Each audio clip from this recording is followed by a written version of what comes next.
What if the richest man in the world woke up one day with nothing? No money, no power, no way out. What if his only hope was a small-town baker who didn't even know his name? This isn't just another rags to riches story. This is about a man who had everything, lost it all, and found something far more valuable in the last place he'd ever expect. By the end of this video, you'll get the answer to the one question that's been burning in your mind since you clicked. Can love truly rewrite destiny? Stick around, because this story will challenge everything you think you know about wealth, power, and the things that really matter. Picture this: a stormy night, a deserted highway, and a luxury car spinning out of control. Inside, billionaire CEO Alexander Thorne grips the wheel, his sharp suit soaked, his phone dead, his empire suddenly out of reach. He stumbles into the nearest town, a place so small it doesn't even have a traffic light, and collapses at the door of a bakery. The woman who opens it isn't impressed by his designer watch or his commanding presence. She sees a man in trouble. Her name is Clara, and she bakes bread for a living. She doesn't watch the news. She has no idea who he is. And that's exactly what's about to change everything. You've probably seen stories where the rich guy sweeps in and saves the day. But this is the opposite. Alexander Thorne isn't the hero here. Not yet. He's arrogant, entitled, and utterly helpless in a world where money can't fix his problems. Clara, on the other hand, knows how to mend broken ovens, knead dough at 4 a.m., and make strangers feel like family. She's the kind of person who gives without expecting anything back. And that's dangerous for a man like Alexander, because kindness is the one thing his fortune could never buy. Now, here's where it gets interesting. Alexander could call for help. He could walk into the local diner, reveal his identity, and have a helicopter here by noon. But something stops him. Maybe it's the way Clara laughs when he tries to pay her with a Rolex. Maybe it's the way the townsfolk treat him like a person, not a paycheck. Or maybe it's the gnawing suspicion that his old life, the skyscrapers, the boardrooms, the lonely penthouse, was never really his to begin with. But secrets don't stay buried in small towns. And when the truth comes out, it won't just break Clara's heart. It might destroy his last chance at redemption. So here's the real question, the one you've been waiting for. What happens when the world's most powerful man realizes he's powerless where it counts? The answer is coming, but trust me, you're not ready for it yet. Because this isn't just a love story. It's a reckoning. And by the time Alexander Thorne learns his final lesson, you'll be questioning everything you thought you knew about success, sacrifice, and the price of a second chance. Don't click away. The best part? You're about to find out if love really can conquer all. Even for a billionaire who forgot how to be human, Alexander Thorne adjusts to life in the sleepy town of Maplewood. He quickly realizes that survival here requires skills no Ivy League education could ever teach him. The locals don't care about stock markets or corporate takeovers. They care about whose apple pie won the county fair, whose fence needs mending before winter, and whether old man Higgins' stubborn goat will ever stop escaping into the bakery's garden. For the first time in his life, Alexander is invisible, and the irony isn't lost on him.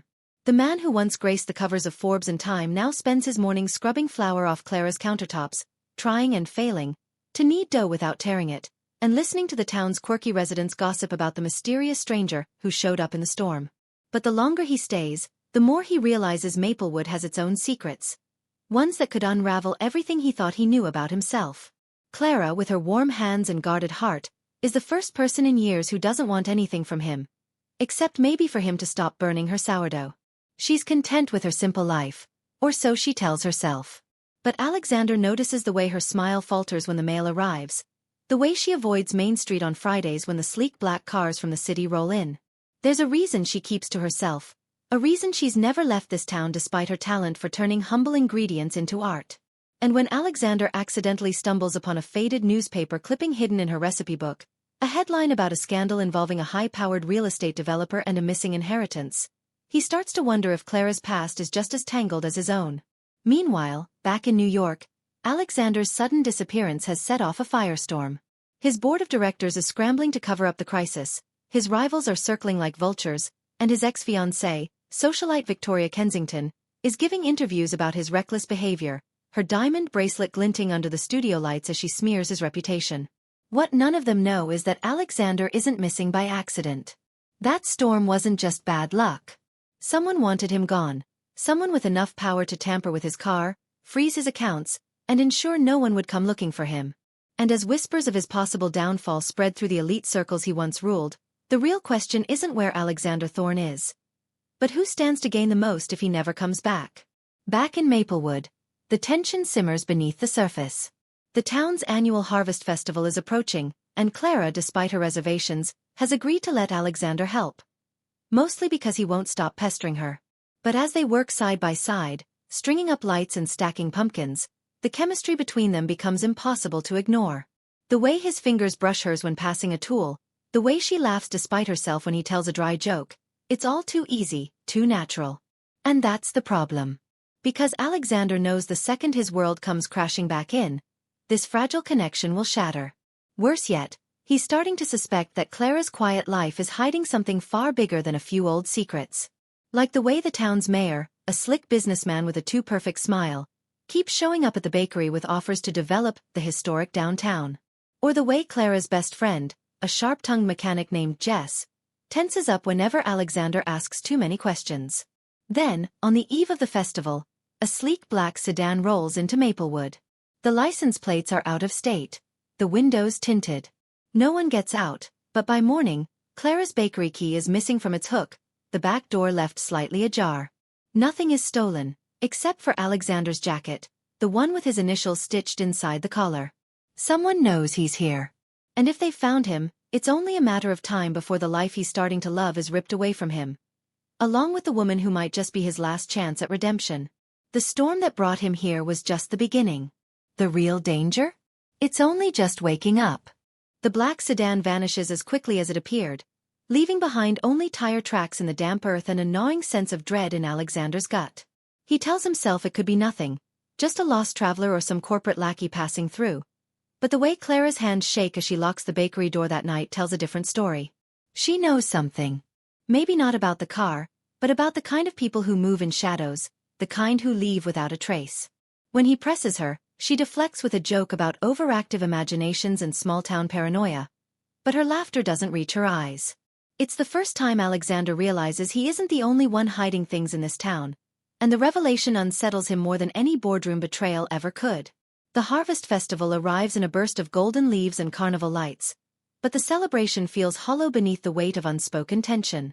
Alexander sticks close to Clara, his instinct screaming that danger is closer than either of them want to admit. Then, as Clara steps onto the makeshift stage to present the festival's ceremonial loaf of bread, a Maplewood tradition, the microphone crackles to life with a voice that sends ice down Alexander's spine. It's Victoria, his ex-fiancée, her polished tones dripping with false concern as her face flashes across the Jumbotron screen. Alexander, darling, enough of this little game. The board has voted. If you don't return by midnight tomorrow, everything, your company, your assets, even your name, will belong to me. The crowd murmurs in confusion, but Clara's face goes deathly pale. Because Victoria isn't just Alexander's past. She's the same woman in that old newspaper clipping, the one tied to the scandal that forced Clara out of the city years ago. The pieces snap together with brutal clarity. This was never just about Alexander. Someone has been playing them both from the start. Jess, the mechanic, pulls Alexander aside later that night, her usual sarcasm replaced by a grim urgency.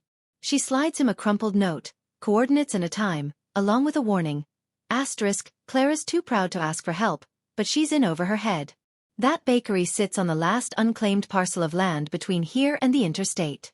The mayor's been trying to get his hands on it for years, and he's got friends in high places. Friends like your ex. Alexander's mind races. The car, the missing key, Victoria's sudden appearance. It's all connected. But before he can act, a scream pierces the night.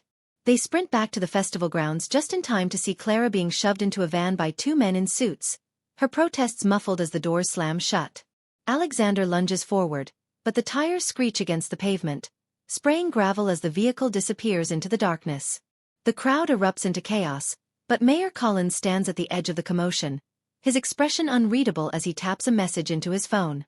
Alone in the empty bakery later, Alexander stares at the coordinates Jess gave him. An abandoned warehouse on the edge of town. The clock is ticking. If he leaves now, he might save Clara, but walking back into his old life means losing her forever. If he stays, he'll never forgive himself. And then there's the question burning hotter than any other.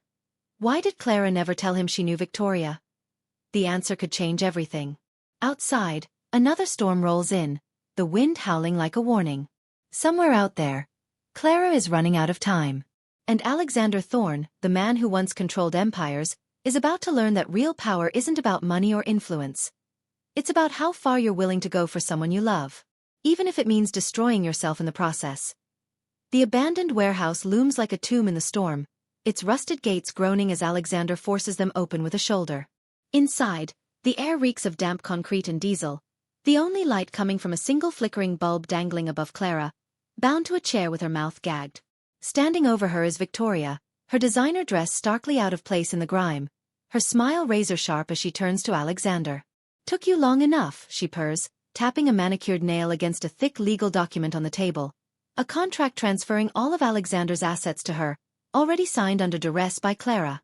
The truth hits him like a punch to the gut. Clara didn't just know Victoria. She was the whistleblower who exposed Victoria's embezzlement years ago, the reason she lost everything before clawing her way back into power. This was never just a kidnapping. It was revenge. Alexander's fists clench, his mind racing. If he signs, Victoria walks away with his empire. If he doesn't, Clara pays the price. But then Clara's eyes lock onto his, and in them, he sees something unexpected.